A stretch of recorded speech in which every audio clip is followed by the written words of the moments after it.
Hey, I'm Grant with Grant's Game Rex. I spent last week at Gen Con in Indianapolis, and it was incredible. It was wild. It was fun. It was exhausting. I'm sure many of you have already heard it broke attendance records this year. It was crazy packed. There was a lot of bumping into shoulders, a lot of getting hit in the stomach with board game backpacks, a lot of waving across the room at people and never actually getting to talk to them.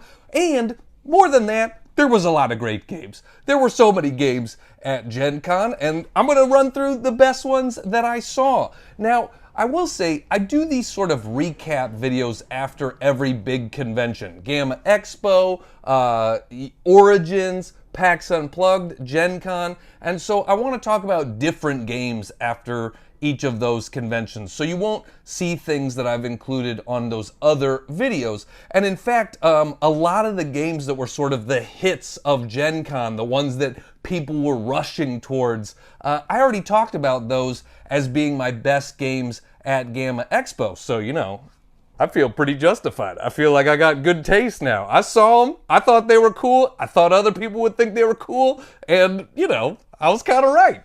And so some of the games that I feel like that were hits of Gen Con that I already covered for the Best of GAMA video were Redwood, Queen by Midnight, Trash Talk, Wild Tiled West, Expeditions, Sky Team, and Cosmoctopus. All great games, all worthy of you going and checking them out. But for now, I'm going to get into some different games, some other games than those that I saw at Gen Con, and I hope you find something that you like from this video. All right, let's get into it.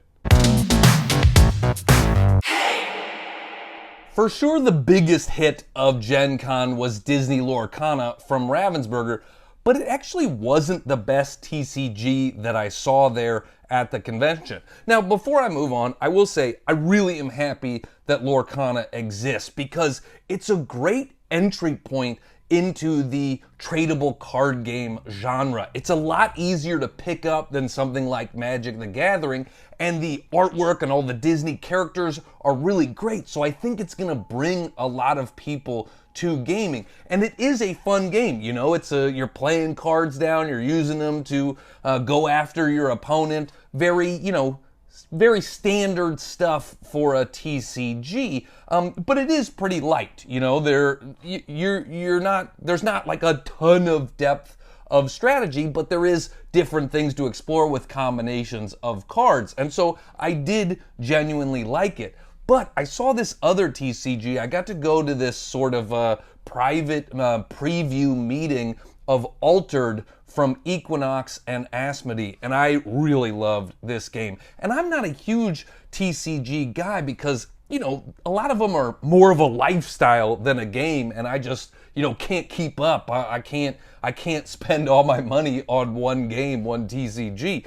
But Altered was really cool, and I really like the mechanisms of them, of the game, because in most TCGs, you are playing cards down to attack your opponent and going back and forth. But Altered instead has cards in the middle between you, and they have terrain types on them. And so you're not playing cards to attack your opponent, you're playing cards to move your characters forward on these terrain types. You have to win the terrain type to then move forward, and if your two characters meet before your opponent's characters meet, you win the game. And that makes it feel different and interesting.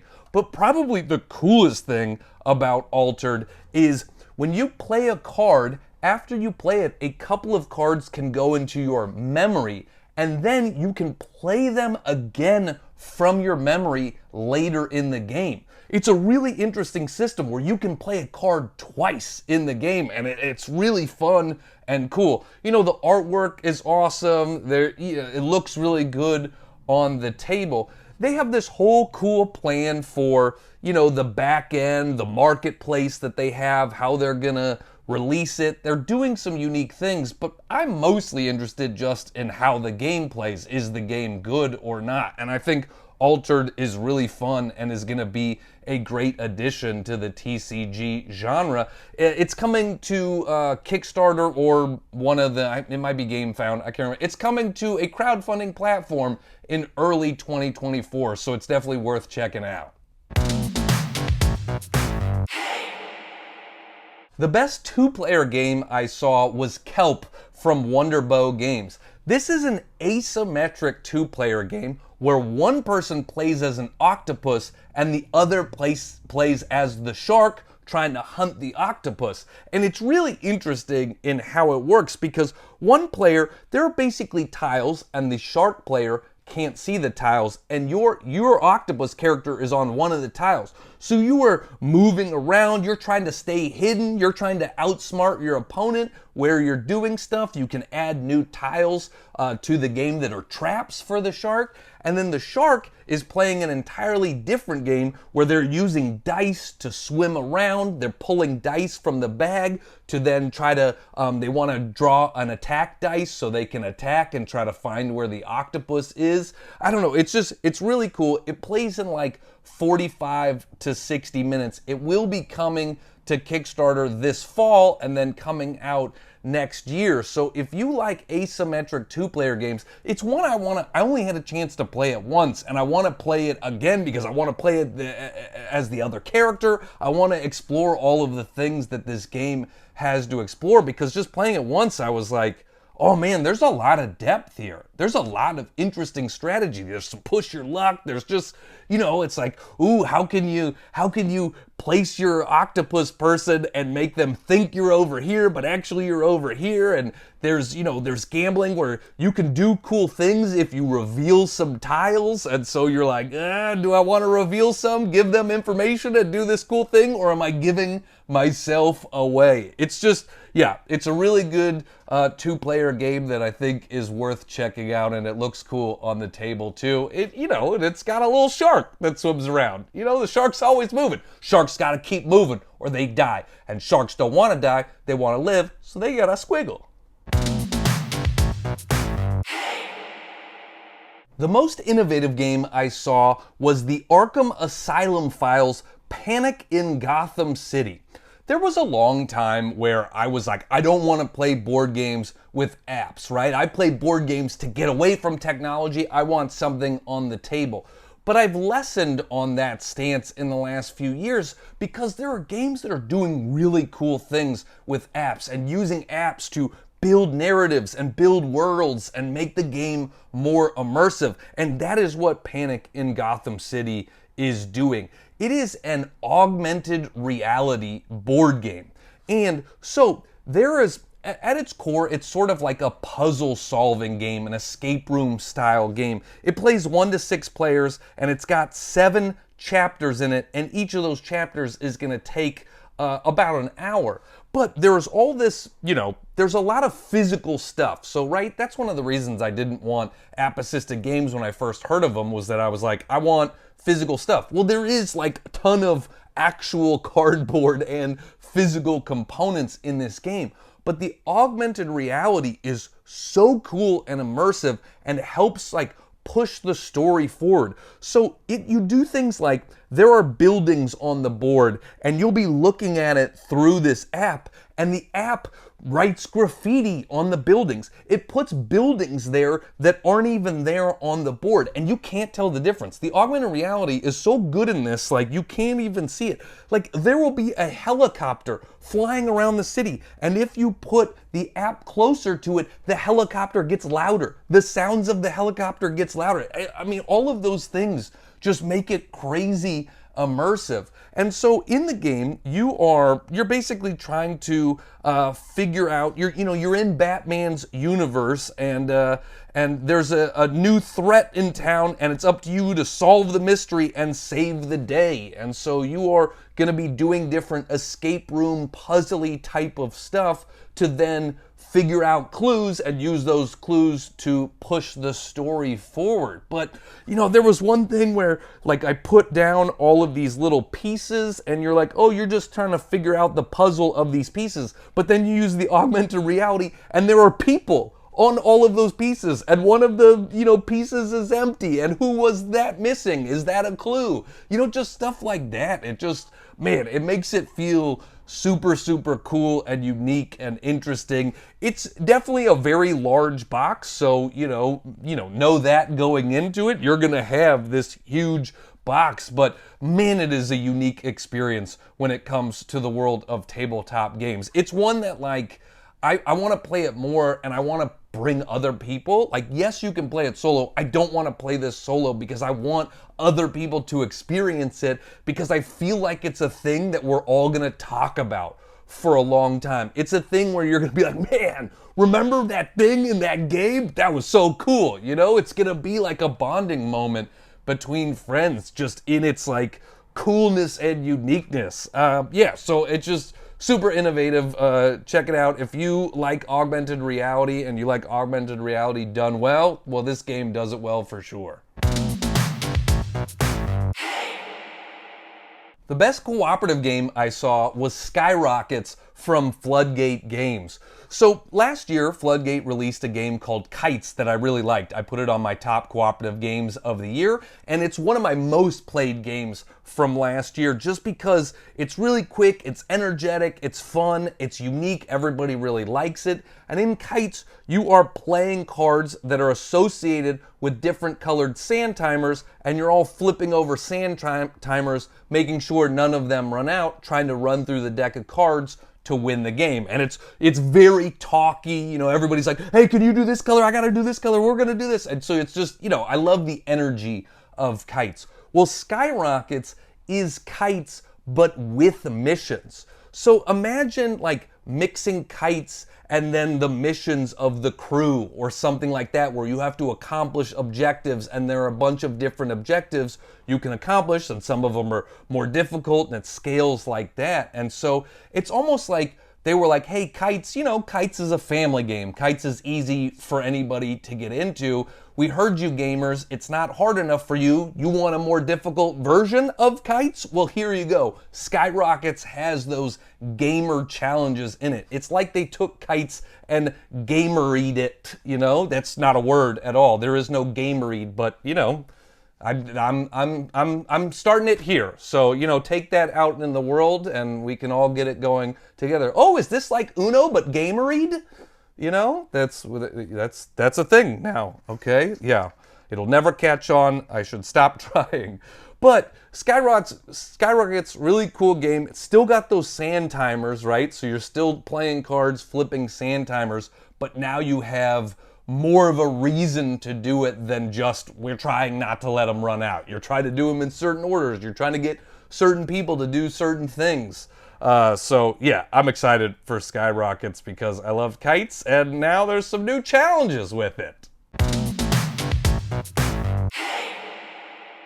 For best solo game, I actually have a tie. One of them is 20 Strong from Chip Theory Games.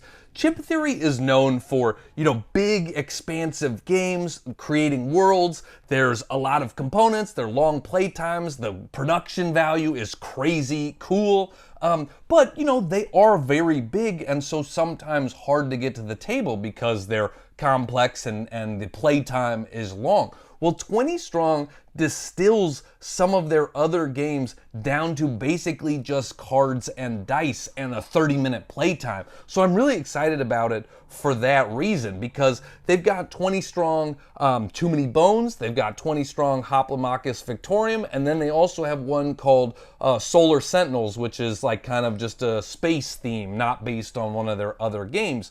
But you are working through a deck, using a pool of dice to fight these creatures, these monsters, these bad guys, and trying to survive, trying to work through, and each one of the games has its own win condition and stuff like that. But I love the idea of being able to play a cool version of a Chip Theory games in 30 minutes by yourself. And, whenever I talk about like solo games, you also could easily play this 2 players, because then you just sort of make decisions together. It's easy enough to do that. But, I got a chance to play through one of the games and I definitely lost, and now I need to come back and try to do better and survive this time. So 20 Strong is really cool. If you love dice rolling, if you love strategic, building a pool of dice, and there's a push your luck aspect because you can decide how many you want to roll right now or keep for later, it's really cool. And there are, like I said, there's multiple versions of them, and they all sort of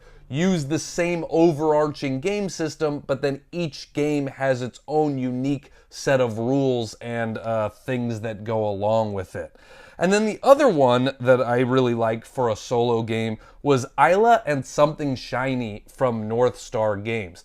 This is a much more narrative-based solo game. So whereas 20 Strong, dice rolling, playing, beating bad guys, this is like they're going to be a multiple story chapters, and you're going to play through a story as you play the game. There are 5 chapters in the game. And one of the interesting things is when you are deciding on cards to play, you can play them to the past or the future, and then you're going to be leveling up your character with different items and tools and habits and stuff like that. And so if you want like narrative in your game, they say each chapter is like 45 minutes, so there's a decent amount of content, and it's really like choose your own adventure, choose your own path, so you can go back and play it again and choose different things and see a whole different unique storyline. You can play it more than once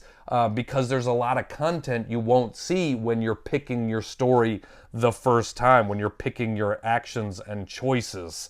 So yeah, I'm excited to check that one out more as a solo game.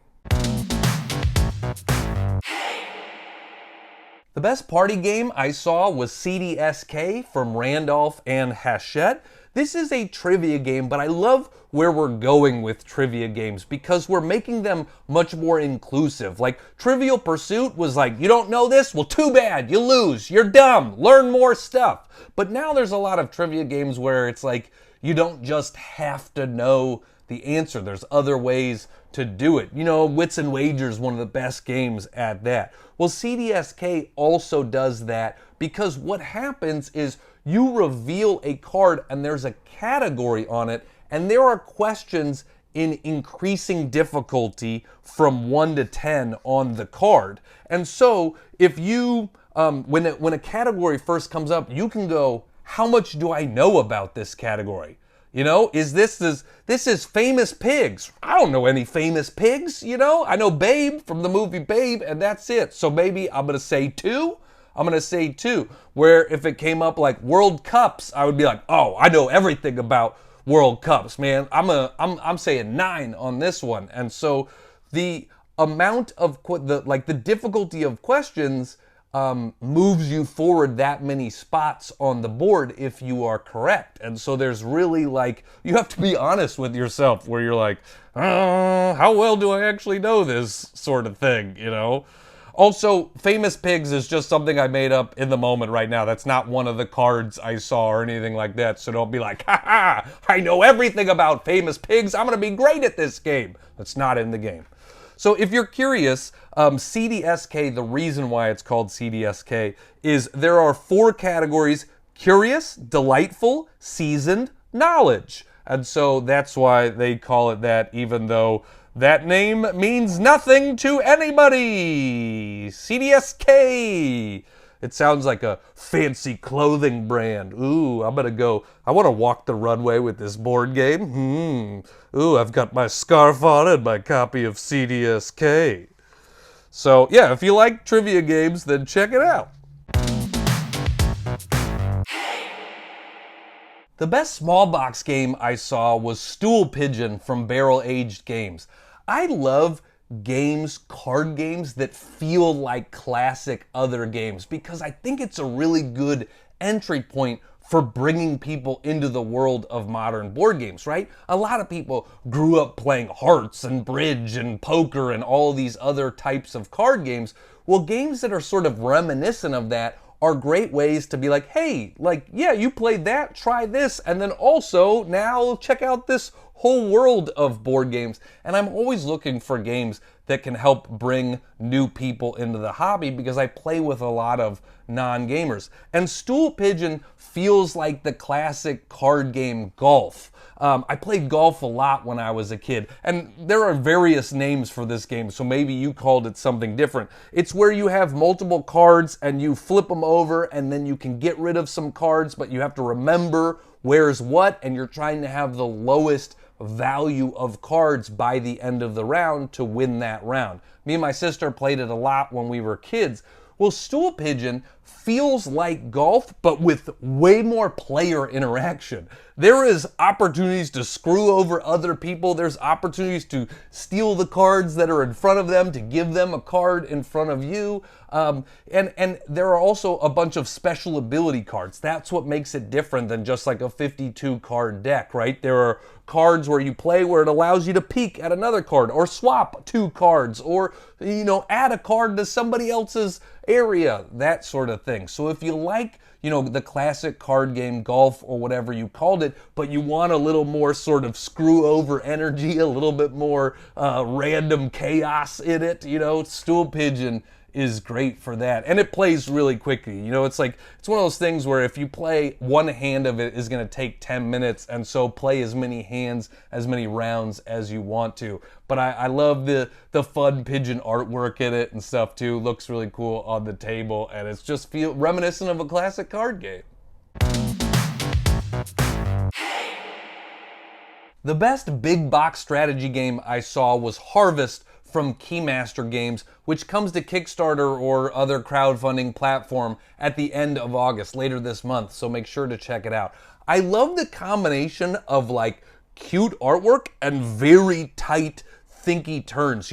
It's one of those ones, it's got that classic old-timey artwork, and so you see it and you're like, oh, this is gonna be light and fun. And then you sit down and you play it and you're like, oh, I gotta get my act together. I gotta focus here. There's a lot going on, and there's a lot more strategy here than I was expecting just looking at it. It is a farming game. You are building, you're the role of a farmer trying to build up your farm, and it's really, you only get 12 turns. And so every turn is wildly important. Every turn is full of angst as you're trying to figure out how to maximize what you're doing and how to create an efficient farm. You're mostly doing worker placement, so you're going all over the board to get things for your farm, to upgrade things, to get resources, that sort of thing. And there's a really interesting and unique turn order system where there are these initiative cards that you draft, and those will determine turn order. So it's not just like boom, boom, boom, we're going around the table. It's like, oh, one turn it might be you, and then you, and then you, and then me, and then the next turn it's me, and then you, and then you, and then he. It's really interesting how that works and makes it feel unique. It's probably the heaviest game that Keymaster has done up until this point. It is more strategic than Parks. I would still probably call it medium weight, but it's probably at the high end of medium weight. And so, just a really interesting game that looks really cool on the table. I feel like the artwork, sets it apart for me, but then makes it that really interesting thing of adorable artwork. And then also everybody shut up because I got to figure out what I'm going to do on my turn. So check out Harvest. The best production I saw, and I try to not just give this to something with cool miniatures every time, because there are a lot of games with really cool miniatures that are wildly impressive, and I feel like you could just give best production to best minis game every time. But if we're not talking about a miniatures game, Sushi Boat from Japanime Games looks so awesome on the table, and the production is so cool. And there is a dual layered board, and the board has this river through it. And then even the edge at the end of the river is covered, and you are pushing these little sushi tiles, and you can literally slide it and it goes up, around, and then comes out the other side. And so it's like an actual conveyor boat of sushi. If you've ever been to one of those restaurants where the sushi just comes flying by and you can grab whatever you want, they like captured this in board game form. It just is really cool how you push the sushi and it slides the whole thing, and it just, I don't know, it makes me feel really happy when I see it. When you push it, it's like, you know, it's got that almost like toy factor to it where you're like, yeah, I'm not above this. I feel like I'm 7 right now and I'm pushing something around, and that's great. And in the game, you know, you're going to get points for depending on the sushi that you take. There's a set collection aspect to it. There's different types of sushi that you can eat. And so, you know, you're going to stack the plates in front of you and score points by eating off matching plates and for eating a wide variety of sushi types. So if you've ever been to one of those sushi restaurants, then I think this game is for you for sure. The biggest surprise I saw at Gen Con was Romy Ramy from Randolph and Hachette. And, you know, this game, I didn't really think much of it beforehand. They sort of reached out about it, and I was like, yeah, whatever. And it just felt like another rummy card game. But I actually got to sit down and play this one, and it's like, it's way more fun and way more interesting than I expected it to be. And immediately afterwards, I was like, oh, I need to go get a copy of this. This almost feels like a game your grandma would play, but there's enough difference to it that it makes me really happy. But it's also still a card game I could take to my grandma or to somebody that, you know, has played a lot of rummy and that sort of stuff. And if you don't know rummy, I mean by like you're either playing sets of cards or you're playing runs of cards. But what this game does, interestingly, is there are cards, number cards that you can draft, or point like contract cards that you can try to fulfill. So you are constantly taking stuff from the marketplace in service of fulfilling the contracts that are there. So a contract might be like, you need 4 of a kind, or you need 2 of one kind and 3 of another kind, or whatever it may be. And so you're constantly trying to figure out, okay, how can I maximize this turn? I want to be able to fulfill a contract this turn, so what can I take from the market row? But if I can't do it this turn, can I set myself up for next turn? And so there, you know, there's a lot of those interesting decisions, but it just feels like a classic card game. This is a game like Stool Pigeons that you can play with people who just play classic 52 card games and get them into the world of modern board games. It really surprised me, and I think if you play it, you'll be surprised by it too. Super fun card game, Romy Ramy. Well, that's it. That's all I got for you. Those are the best things I saw at Gen Con. I hope if you went to Gen Con, I hope you had an amazing time. I hope you got all the games that you wanted to get. I hope you got to hang out with some friends. Maybe we even got a chance to meet, take a picture, you know, do something like that. I love meeting people there. I love seeing everybody at the convention. It brings me a lot of joy, and so I hope you had a great Gen Con.